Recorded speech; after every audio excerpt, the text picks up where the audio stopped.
doing? Is your sister Resilience once again, and I welcome you to my YouTube channel.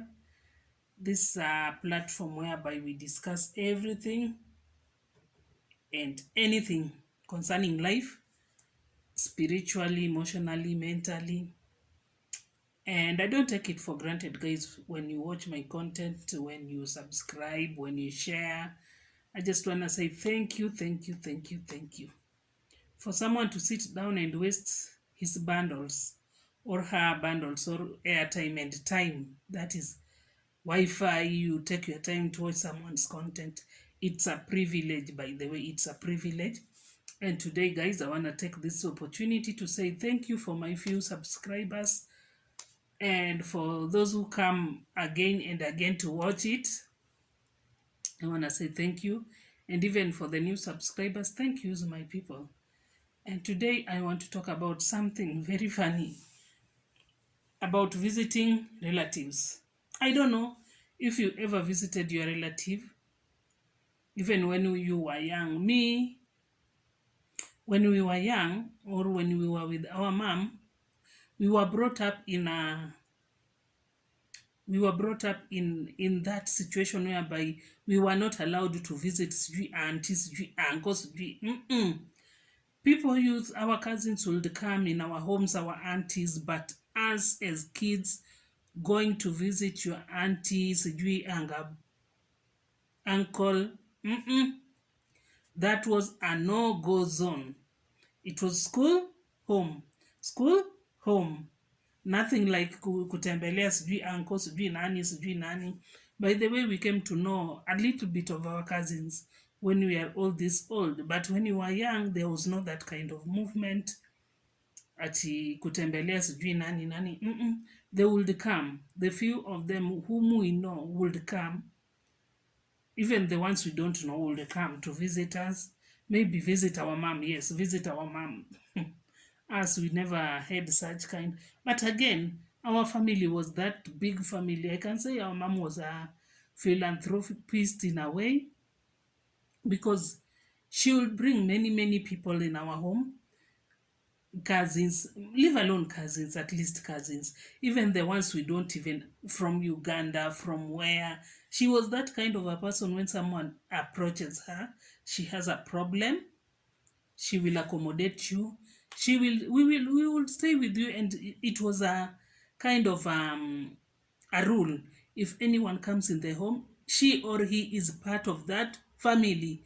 Nothing like kubagua. There was no discrimination. We would live, many of us, even some kids. I remember she used to 3 kids or 2 kids she brought from the dustbin when they were few days old, and we stayed with these kids like our own.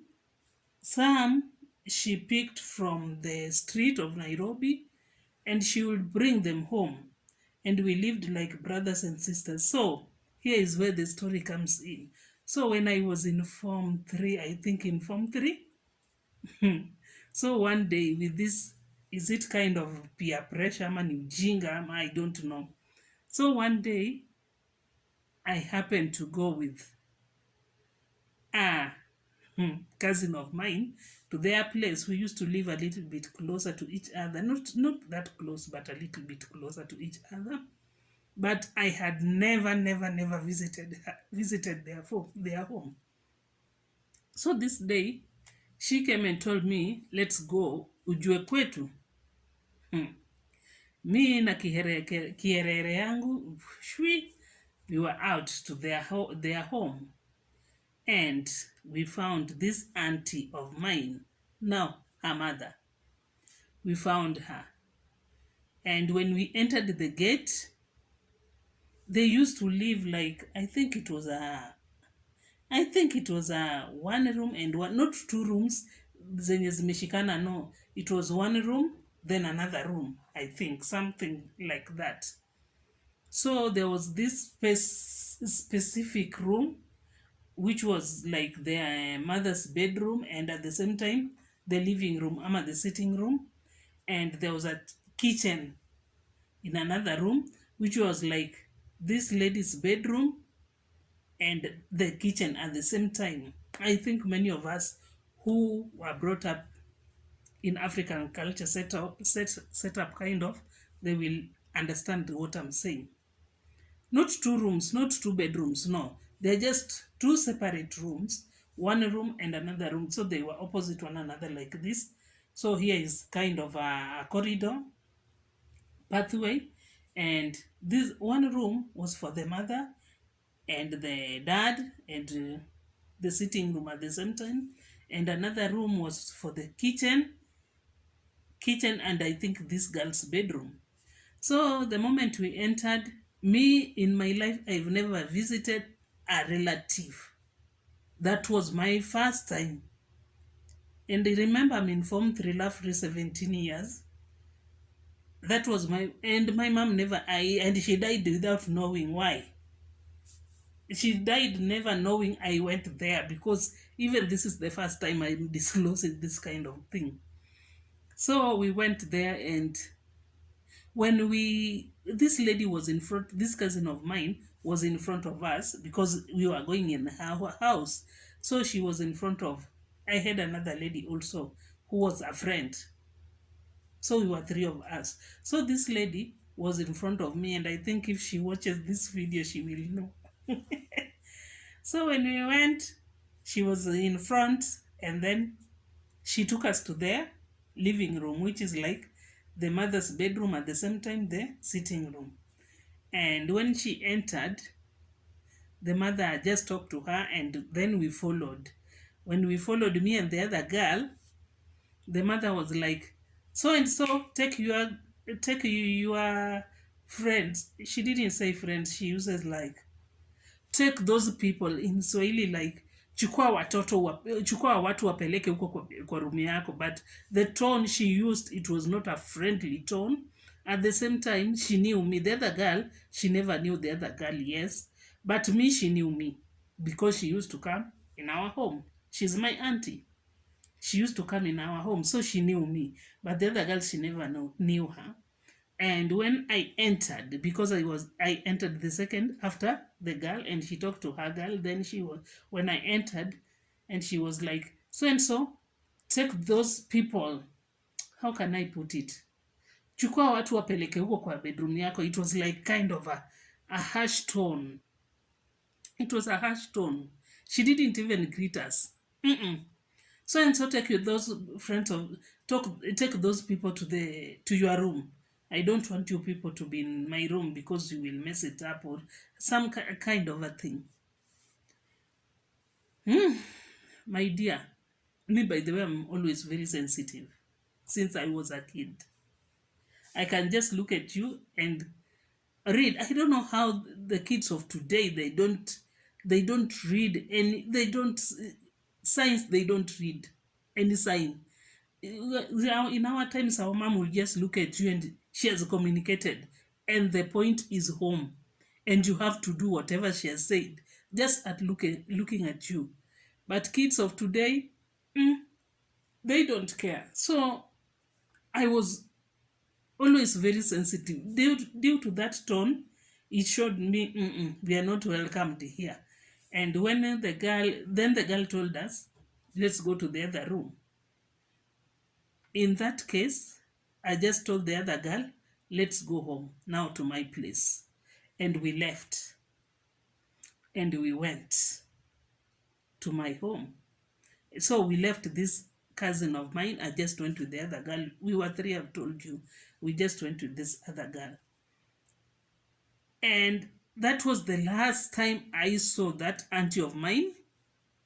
It was the first and the last time I visited the Anga cousins, Anga Kia aunties. It was the last time I ever stepped in someone's home. Me, up to date, my guys, up to date, I don't visit people's homes. Very rarely. Maybe my sisters or brothers. The rest, very rare case. I don't even remember when last I visited someone's home.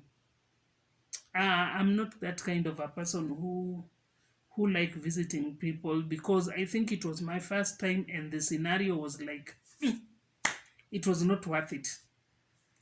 Again, with the with the situation whereby our mom was against us visiting relatives, it clicked in my mind. She knew, maybe she knew something which we didn't know, or I didn't know.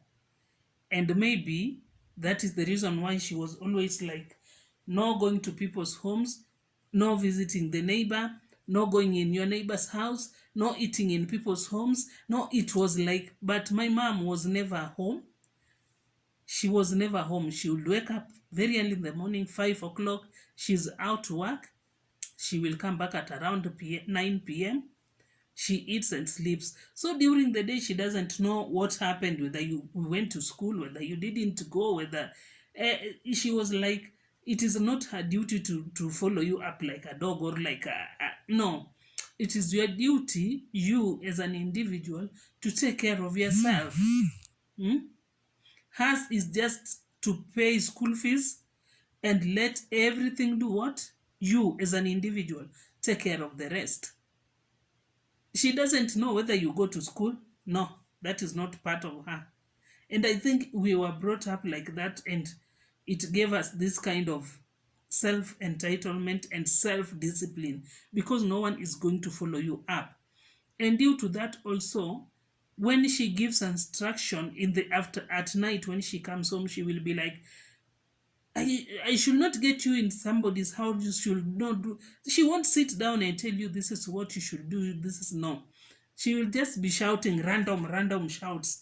And it was like a command. Whatever she said is a command. My dad is that cool man. He doesn't talk much. But my mom was fire. You know, fire. And whatever she said was a command. That was done deal. So we grew up with that kind of a mentality. No visiting people's homes, no eating in neighbor's home. If you don't have, you don't have. If you don't, I mean, it was like this one. You know time yako ya kuamka, and you go to school, you prepare yourself, go to school. You don't wait for someone to prepare you. Yes, we had house girls, like 3, 4 of them at the same time, not 3, 4. Some will just come and stay with us and go some. And it was not their duty to wake us up to go to school. No. You know you should go to school. You know when to wake up. You know if you don't want to go to school, it's up to you. Hmm? And my mom will not come. If she just get an instinct that you didn't go to school, that is the moment you will start packing to leave that home. So I can tell, with all that kind of restrictions and discipline, I grew up without knowing that you should be waking up and take your kids to this auntie, take your kids to the uncle, or you just safirisha them like you're safirisharing goods. No. Your kids are your kids. You are supposed to stay with your kids. And if you don't have, you don't have. No going to people's homes, no going to borrow sujui salt from the neighbor, no going to, no. If you don't have, tomorrow will be another day. God will provide. But no moving around with your kids to people's homes. So I think with all this, my dear, I think I've given you a hint of my mom's restrictions, and it was just a random storytelling thing. And until next time, this is your sister Rose.